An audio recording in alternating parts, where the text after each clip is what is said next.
Dagsana po sa mga naglalakihang hotel dito po sa Las Vegas, Nevada, ang mga mahihilig pumusta para sa itinuturing na Fight of the Millennium.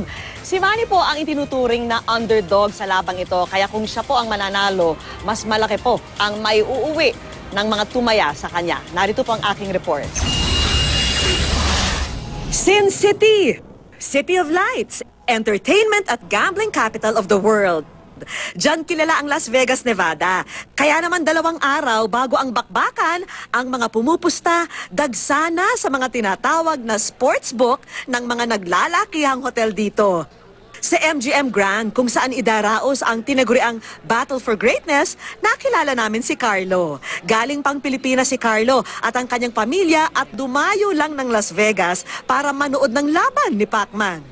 Excited si Carlo dahil first time niyang tumaya, $100 para kay Pacman. Siyempre, laban ito ni Pacquiao. Excited ako na manunod tayo dito sa Vegas ang laban nila. So, masarap rin maglagay ng konting pera para makakipagpusta. Si Ray Baybay, isa pa nating kababayan galing Pinas, naglabas ng tumataginting na $100,000 para itaya kay Manny. Mga 100,000 sa peso. Wow, talaga. Siyempre, kay So, Pacquiao siyempre.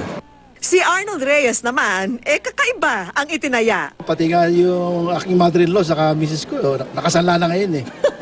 Dahil sigurado naman ka ako eh. Pero kahit daw sabihin, pangkatuwaan lang ito, hindi pabor si Manny sa ganitong bisyo. May takot ako sa Panginoon para kaya hindi ako nagsusugal.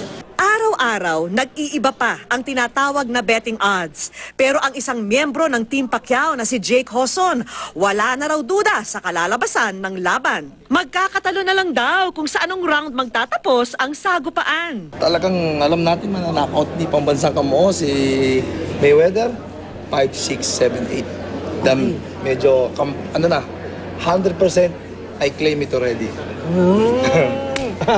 Pagbubunyag naman ni Jake, si dating Ilocos Sur Governor Chavit Singson na kilalang malapit din kay Pacman at isa raw sa pinakamalaking tumaya kapag may laban si Manny, may prediction na. Ang favorite niyan, ito, won't go 11 rounds or won't go 12 rounds. Ngayon, saan siya tumaya? Sa lahat na yan, tatayaan po niya yan. Tatayaan po niya yan, sigurado ako. Katuwaan para sa ilan o seryosong libangan? Sabi nga nila, sa linggo na magkakaalaman kung sino kina Manny at Manny ang sasalok ng pinakamalaking panalo.